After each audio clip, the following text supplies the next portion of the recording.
ఎన్ని కట్టిన ఇంజనీర్లకి నాకు రేవంత్ రెడ్డి గారికి నేను చెప్పేది ఒకటే, ఈ ఇంజనీరింగ్ విద్యార్థుల కట్టడాలు తెలుసు, మీకు సమాధి కట్టడం కూడా తెలుసు. మీ పార్టీకి, మీ అంటే ఆయనకి కాదు, మళ్ళీ మీరు వేరే వేరే అనుకున్నారు, మీ పార్టీకి సమాధి కట్టడం కూడా ఆ పిల్లలే తప్పకుండా చేసి చూపెడతారు.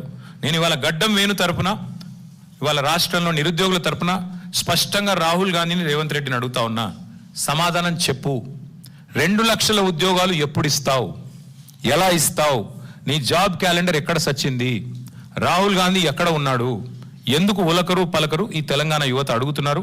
సమాధానం చెప్పండి, మిమ్మల్ని వదిలిపెట్టాం. డ్రామాలతో ఇంకా ఎన్ని రోజులు ఏమార్చలేరని చెప్పి మరొకసారి విజ్ఞప్తి చేస్తూ, అసెంబ్లీ సమావేశాలు కూడా పెడతారని చెప్తున్నారు తొందరలో. తప్పకుండా అందులో మా వైపు నుంచి ఒకటే ఎజెండా పెట్టుకుంటాం. అసెంబ్లీ సమావేశాలు పెట్టవలసిందే, 15 రోజులు నడపాల్సిందే. ఆ 15 రోజుల్లో తప్పకుండా తెలంగాణ యువత ముఖ్యంగా ఏదైతే ఇవాళ ప్రశ్నిస్తున్నదో 2 లక్షల ఉద్యోగాల గురించి, తప్పకుండా దాని ఒక ప్రధాన అంశంగా, ప్రధాన ప్రతిపక్షంగా మేము పట్టుబడతాం, ప్రభుత్వాన్ని నిలదీస్తామని చెప్పి కూడా యువతకి విజ్ఞప్తి చేస్తూ, దయచేసి ఎవరు కూడా తనువు చాలించవద్దని, దయచేసి ఎవరు కూడా ఆత్మస్థైర్యాన్ని కోల్పోవద్దని మళ్ళొకసారి ప్రార్థిస్తూ మీ అందరికీ ధన్యవాదాలు.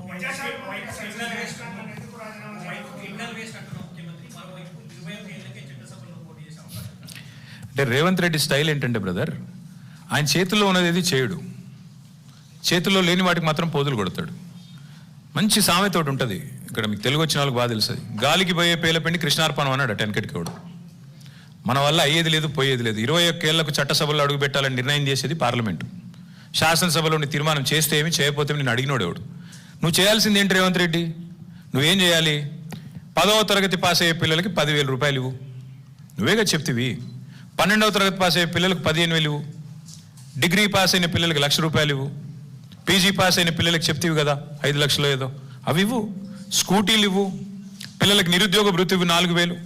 యూత్ డిక్లరేషన్లో, విద్యార్థి డిక్లరేషన్లో నువ్వేదైతే జెన్ జీ అంటున్నావో ఆ జెన్ జీకి నువ్వు ఇచ్చిన హామీలు నిలబెట్టుకు, ముందు నీ చేతిలో ఉన్నది ఇవ్వవు. ఇప్పుడు ఇట్లాగే బీసీ రిజర్వేషన్ విషయంలో కూడా ఇట్లే మోసం చేసినాడు. రిజర్వేషన్లు అని చెప్పి ఇక్కడ తీర్మానం పాస్ చేస్తాడు, ఢిల్లీకి పంపుతాడు, మోడీ ఆపాడు అంటాడు. మరి బీసీలకు 1,00,000 కోట్లు నువ్వే ఇవ్వాలి కదా, నువ్వు ఇచ్చిన హామీనే కదా, అదెందుకు ఇవ్వవు? పోనీ బీసీలకు 42% వాటా ఇస్తాను ప్రభుత్వ కాంట్రాక్ట్లలో, అవెందుకు ఇవ్వవు? నువ్వు ముందు నీ చేతుల్లో ఉన్నవి, నీ చెప్పు చేతుల్లో ఉన్నవి, నీ ప్రభుత్వ ఆధీనంలో ఉన్నవి వాటిని నెరవేర్చు. పిల్లలకు కూడా నేను అనేది, ముఖ్యమంత్రి గారు నీ తీర్మానం నాలుక గీకేసి పారేసుకోవడం కూడా పనికిరాదు. నీకు తెలుసు, నాకు తెలుసు. అది నువ్వు ఇవ్వాల్సింది, నువ్వు చేయాల్సిన పని ఏంటి? పిల్లలకి నువ్వు ఇచ్చిన వాగ్దానాలు 2 లక్షల ఉద్యోగాలు ఇవ్వు, పిల్లలకి నువ్వు చెప్పిన విద్యా భరోసా కార్డు ఇవ్వు, గురుకుల పాఠశాలల్లో 150 మంది పిల్లలు చచ్చిపోయారు ఇప్పటికీ, వాటిని పట్టించుకో. విద్యా హక్కు చట్టాన్ని తుంగలో దొట్టే విధంగా మాట్లాడుతున్నావు. 27,000 ఉన్న స్కూళ్ళని 4,000కు పరిమితం చేస్తానని మాట్లాడుతున్నావు. విద్యా హక్కు చట్టం తెచ్చింది శ్రీమతి సోనియా గాంధీ గారి ప్రభుత్వం, యూపీఏ చైర్పర్సన్గా. అది తెలుసుకో, కనీసం చట్టాలన్న అవగాహన చేసుకో. అది చేయకుండా టైంపాస్ కార్యక్రమం చేస్తాను, 21 ఏళ్ళకే నేను పంపుతాను చట్టసభల కంటే నాలిక గీకేసి పారేసుకోవడానికి కూడా ముఖ్యమంత్రి చేసే తీర్మానం పనికిరాదు.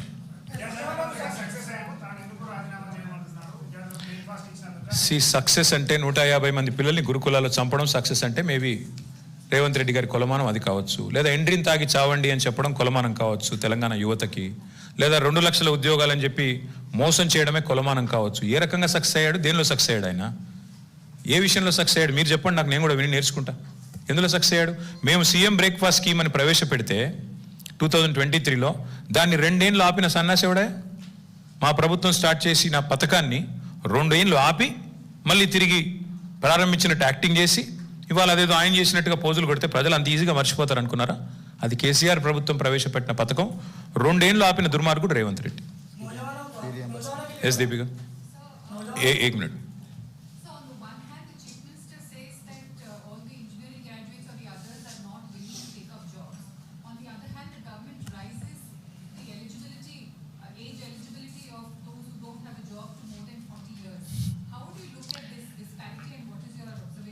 No, I'll tell you 2 things, ma'am. One, the Chief Minister is clueless when it comes to certain things. On the one hand, he says the engineering graduates are not skilled enough. But the fact of the matter is, in Telangana, according to government's admission, not mine, both in the governor's address and also even in the budget speech of the government, they have made it very clear that the number of technology jobs have come down.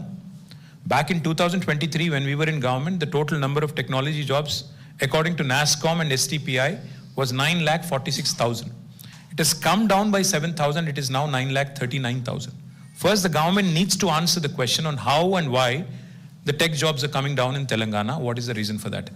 Is it because the engineers are not skilled enough, like the Chief Minister is saying? Or is it because the Education Ministry has failed? Or is it because employment opportunities are drying up? Or is it because of artificial intelligence? What is the cause? Firstly, they need to address it, number one. Number two, in fact, this government, this party, Congress, had promised to the youth of Telangana that they will waive off all examination fees. उन्होंने कहा था कि हर examination fees को माफ कर देंगे. जो 200 रुपया था उसको आज बढ़ा के 1000 करें. That has been enhanced. The examination fees, not even examination, the application fees has been enhanced from 200 rupees to 1000 rupees. So the government also needs to answer on this hypocrisy of theirs. And thirdly and most importantly, మీరు నేను అందరికి కూడా మనకు అర్థమైంది ఏంటంటే వాళ్ళ అసమర్థతని కప్పిపుచ్చుకోవడానికి, వాళ్ళ ఫెయిల్యూర్స్ని కప్పిపుచ్చుకోవడానికి ముఖ్యమంత్రి గారికి ఒక అలవాటుగా పరిపాటిగా మారింది. ఎప్పటికప్పుడు ఏదో ఒకటి వాగడం, దాన్ని సెంట్రల్ స్టేజ్కి తీసుకెళ్లడం, పెట్టడం, దాని చుట్టూ అందరూ పరిభ్రమించే విధంగా 4 రోజులు టైం పాస్ చేయడం. ఇప్పుడు 21 ఏళ్ళకే అని చెప్పి ఇది ఒక కొత్త డ్రామా కూడా. అందుకే ఆయన చేతిలో ఏమీ లేదు, ఆయనకు తెలుసు అది. కానీ ఆయన చేతిలో ఉన్నవి చేయడు, లేని వాటికి మాత్రం ఈ రకంగా నాటకాలు ఆడుతూ ఉంటాడు. కాబట్టి that's the unfortunate current state of affairs.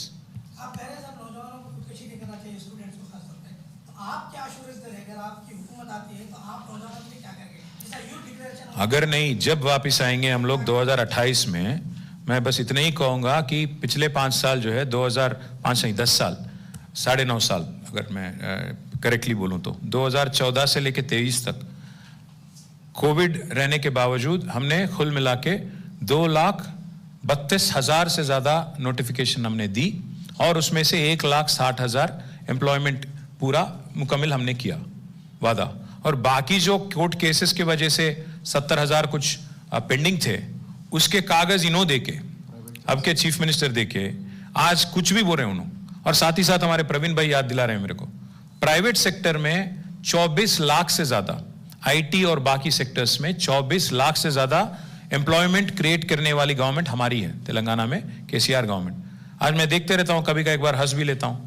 हाल ही में चीफ मिनिस्टर गए थे महबूब नगर, वहां जाके इनॉग्रेट करके बड़ा बड़ा भाषण दे रहे हैं. क्या इनॉग्रेट करें आप? अमर राजा बैटरीज कौन लाए? केसीआर गवर्नमेंट. तो ऐसे जो काम हम करें, जो फ्लाईओवर हम बनाए उसके ऊपर जाके पेंटिंगा मार रहे.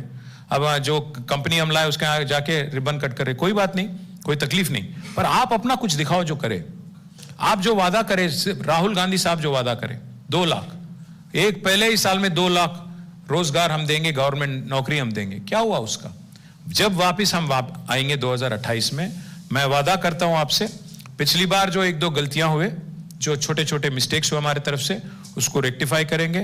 एक तरीके से जैसे यूपीएससी चलती है उसी तरीके से ढंग से एम्प्लॉयमेंट रिक्रूटमेंट मैं पर्सनली मॉनिटर करूंगा.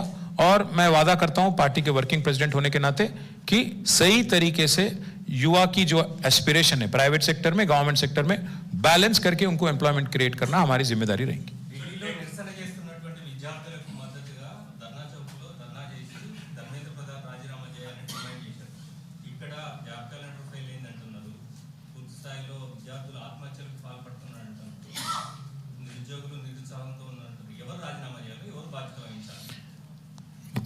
రాహుల్ గాంధీ గారే చేయాలంటే, ఎందుకంటే ఆయనే వచ్చి చెప్పింది 2 లక్షల ఉద్యోగాలు అని చెప్పిందే రాహుల్ గాంధీ.